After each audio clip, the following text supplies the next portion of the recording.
નમસ્કાર મિત્રો, મારું નામ મનોજ છે. હું એક સામાન્ય ખેડૂત છું અને એક નાના ગામડામાં રહું છું.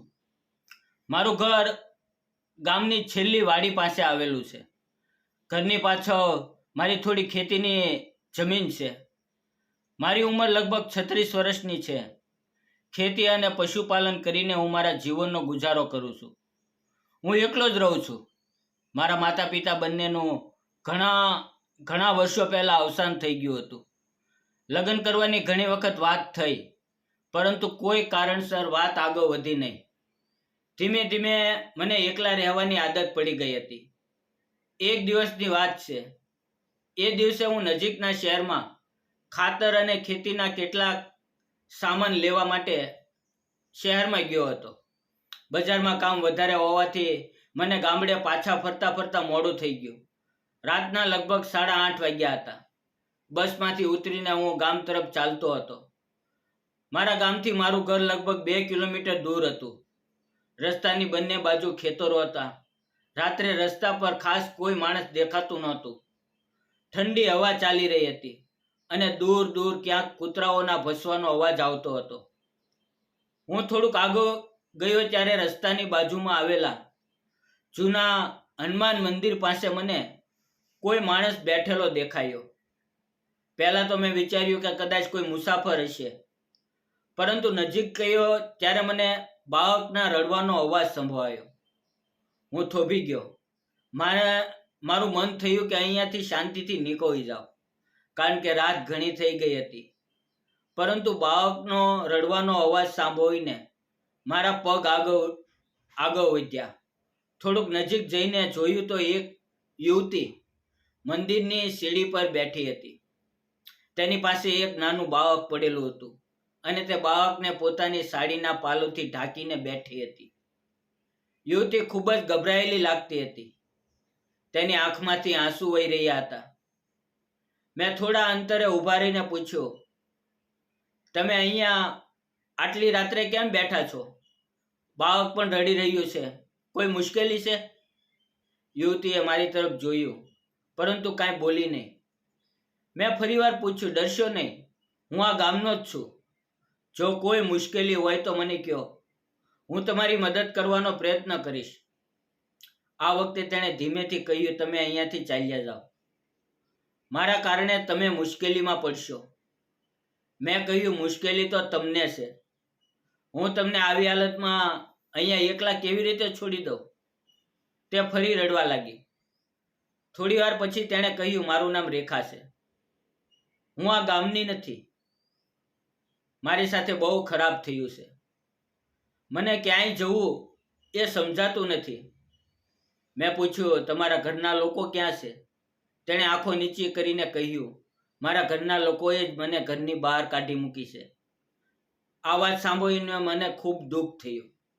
મેં કહ્યું, રાતના સમયે અહીંયા બેસવું યોગ્ય નથી. બાળક પણ નાનું છે. તમે મારી સાથે ચાલો. મારા ઘરે એક અલગ ઓરડો છે. સવારે જે યોગ્ય લાગે એ નિર્ણય કરશું. રેખાએ તરત જ ના પાડી. ના, હું તમારા ઘરે આવીશ તો ગામના લોકો વાતો બનાવશે. મેં કહ્યું, લોકો શું કહે છે એ વિચારશો તો મુશ્કેલીમાં પડેલા માણસને કોઈ મદદ જ નહીં કરે. પહેલાં બાળકને સુરક્ષિત જગ્યાએ લઈ જઈએ. થોડી વાર સુધી તે ચૂપ રહી. પછી તેણે બાળકને પોતાની છાતી સાથે લગાવ્યું અને ધીમેથી ઊભી થઈ. અમે બંને ધીમે ધીમે મારા ઘર તરફ ચાલવા લાગ્યા. લગભગ 20 મિનિટ પછી અમે મારા ઘરે પહોંચ્યા. મારું ઘર મોટું નહોતું. 2 રૂમ, નાનું રસોડું અને પાછળ પશુઓ માટે બનાવેલો છાપરો. મેં દરવાજો ખોલ્યો અને કહ્યું, તમે અંદર આવો. પહેલાં બાળકને આરામ આપો. રેખા અંદર આવીને એક ખૂણામાં બેસી ગઈ. બાળક હજુ પણ રડી રહ્યું હતું. મેં પૂછ્યું, બાળકને ભૂખ લાગી હશે? તેણે માથું હલાવીને કહ્યું, હા. મેં તરત જ દૂધ ગરમ કર્યું અને તેને આપ્યું. રેખાએ બાળકને દૂધ પીવડાવ્યું. બાળક ધીમે ધીમે શાંત થઈ ગયું. હું પશુઓને પાણી આપવા પાછો ગયો. ગાયોને પણ રાત્રે મોડું થયું હોવાથી ભૂખ લાગી હતી. એમને ચારો નાખીને હું પાછો ઘરમાં આવ્યો. રેખા હજુ પણ ચૂપચાપ બેઠી હતી. મેં કહ્યું, તમે કંઈ ખાધું છે? તેણે ના પાડી. મેં રસોડામાં જઈને ઝડપથી ખીચડી બનાવી. સાથે થોડું દહીં અને શાક હતું. મેં 2 થાળીઓ તૈયાર કરી. એક થાળી તેની સામે મૂકી. પહેલા તમે ખાઈ લ્યો, પછી આરામ કરજો. તે બોલી, મને ભૂખ નથી. મેં હવેથી કહ્યું, ભૂખ નથી એવું દુઃખમાં લાગે છે, પરંતુ બાળક માટે તમારે પોતાનું ધ્યાન રાખવું પડશે. તમે જ નબળા પડી જશો તો આ બાળકને કોણ સંભાળશે? મારી વાત સાંભળીને તેણે થોડી ખીચડી ખાધી. પછી ધીમે ધીમે આખી થાળી પૂરી કરી. મને પણ થોડી શાંતિ મળી. ભોજન પછી મેં તેને અંદરના રૂમમાં સૂવાની વ્યવસ્થા કરી આપી.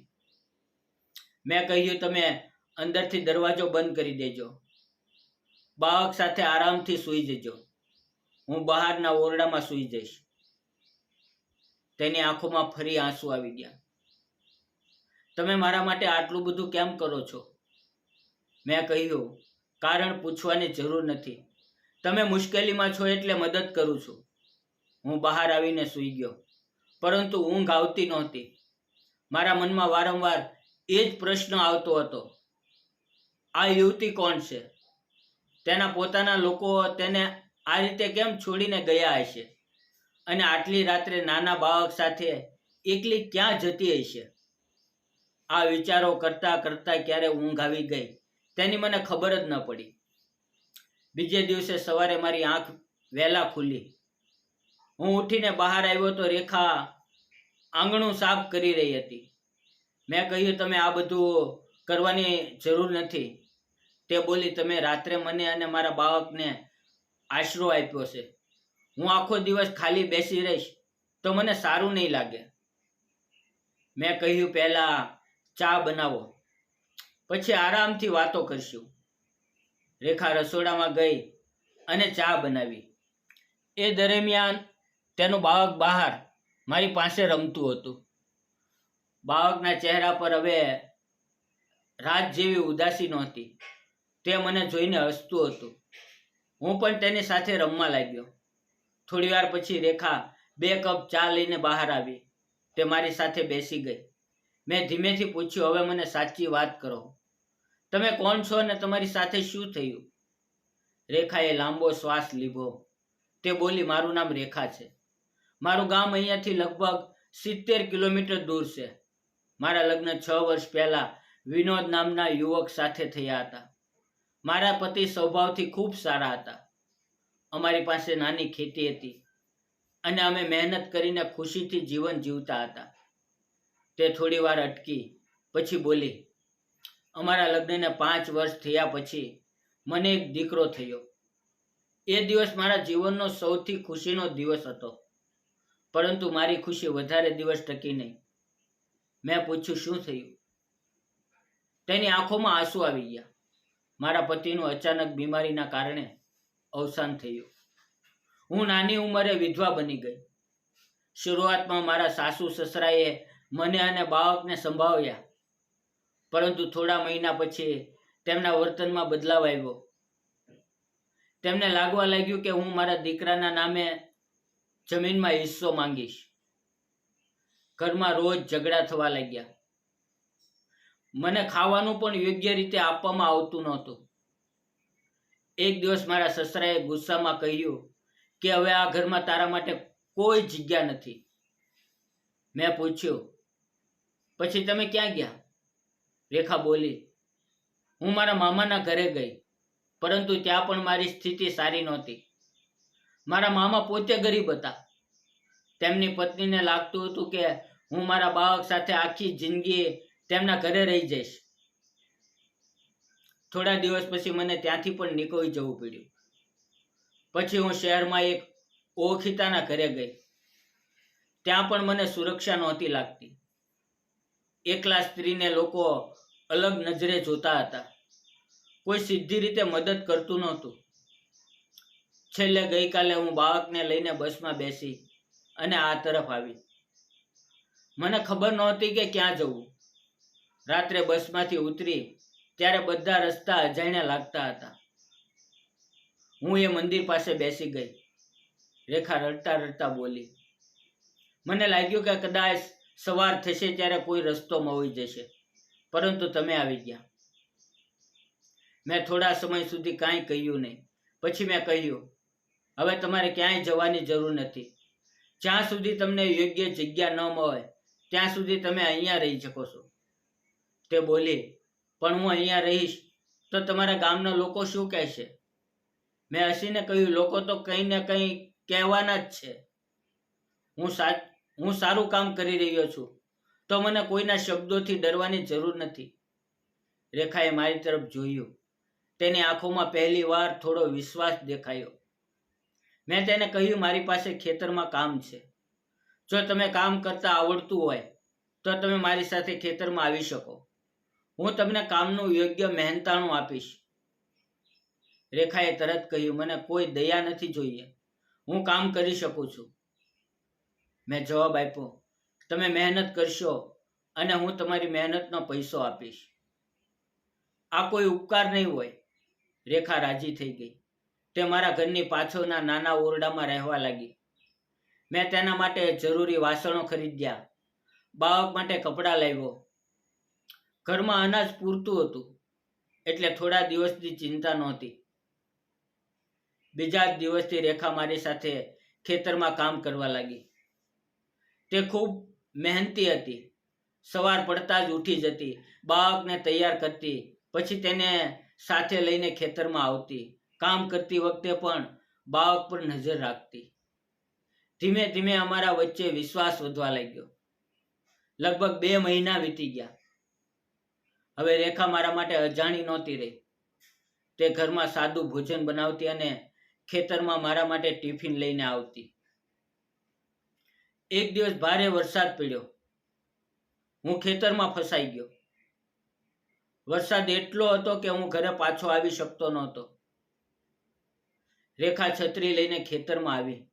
તે બોલી, તમે અહીંયા એકલા કેમ બેઠા છો? વરસાદમાં બીમાર પડી જશો. મેં કહ્યું, તું અહીંયા કેમ આવી? તે હસીને બોલી, તમે મારા માટે આટલું કર્યું છે, હવે હું તમને વરસાદમાં એકલા કેવી રીતે છોડું? એ દિવસ પછી મને સમજાયું કે રેખા મારા માટે માત્ર એક જવાબદારી નહોતી રહી, તે મારા જીવનનો એક મહત્વનો ભાગ બની ગઈ હતી. પરંતુ મેં ક્યારેય તેના પર કોઈ દબાણ કર્યું નહીં. એક દિવસ હું બજારમાં ગયો હતો. પાછા આવતી વખતે મેં તેના માટે એક સારી સાડી લીધી, બાળક માટે ચપ્પલ અને કપડાં પણ લીધા, સાથે થોડા ફળ અને મીઠાઈ પણ લાવ્યો. ઘરે પહોંચીને મેં સામાન તેની સામે મૂક્યો. રેખા થોડા સમય સુધી ચૂપ રહી. પછી તેણે પૂછ્યું, આ બધું શા માટે? મેં કહ્યું, હા, તારી પાસે પહેરવા માટે વધારે કપડાં નથી એટલે લાવ્યો. તેની આંખોમાં આંસુ આવી ગયા. મારા પતિ ગયા પછી કોઈએ મારા માટે પોતાની ખુશીથી કંઈ ખરીદ્યું નથી. મેં કહ્યું, હવે જૂની વાતો યાદ કરીને દુઃખી ન થા. જીવન આગળ વધવાનું નામ છે. તે દિવસે રેખાએ મારા માટે ખાસ ભોજન બનાવ્યું. રાત્રે બાળક ઊંઘી ગયું હતું. અમે બંને આંગણામાં બેઠા હતા. ચાંદની રાત હતી. રેખાએ અચાનક પૂછ્યું, મનોજ, તમે હંમેશા એકલા જ રહેશો? મેં હવેથી કહ્યું, કદાચ. તે બોલી, તમને ક્યારેય એકલાપો લાગતો નથી? મેં થોડું હસીને કહ્યું, લાગે છે, પરંતુ કોને કહું? રેખા ચૂપ થઈ ગઈ. મેં પણ થોડા સમય સુધી કંઈ કહ્યું નહીં. પછી મેં ધીમેથી કહ્યું, રેખા, એક વાત પૂછું? હા. જો જીવન તને ફરી એક તક આપે તો તમે ફરીથી પરિવાર બનાવવાનું વિચારશો? તે મારી તરફ જોવા લાગી. તેના ચહેરા પર ગભરાહટ હતો. મેં કહ્યું, મારે કોઈ ઉતાવળ નથી. હું ફક્ત મારી વાત કહી રહ્યો છું. તું મારી સાથે રહી ત્યારથી મને સમજાયું કે તું ખૂબ સારી વ્યક્તિ છે. તારા બાળકને પણ હું પોતાના બાળકની જેમ સ્વીકારવા તૈયાર છું. રેખાની આંખોમાંથી આંસુ વહેવા લાગ્યા. તે બોલી, તમને ખબર છે ને, મારી પાછળ ઘણું બધું છે. લોકો વાતો કરશે. તમારે મારા કારણે અપમાન સહન કરવું પડશે.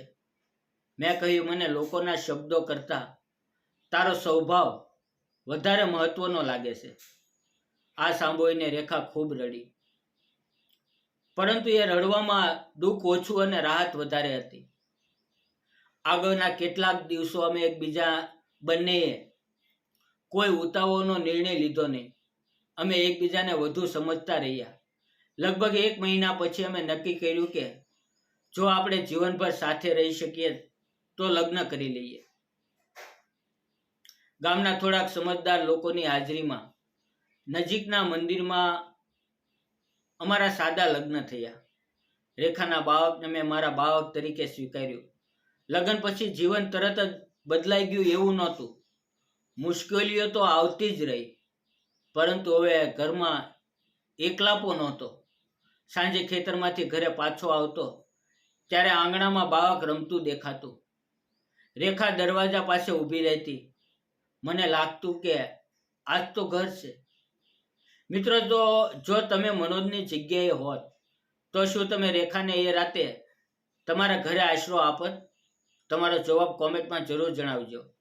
અને જો તમને આ વાર્તા ગમી હોય તો વિડીયો લાઈક કરજો, તમારા મિત્રો અને પરિવાર સાથે શેર કરજો અને આવી જ હૃદયસ્પર્શી વાર્તાઓ માટે ચેનલને સબસ્ક્રાઈબ કરવાનું ભૂલશો નહીં. ફરી મળશું મિત્રો એક નવી વાર્તામાં. ત્યાં સુધી તમારું ધ્યાન રાખો, ખુશ રહો. જય હિન્દ મિત્રો.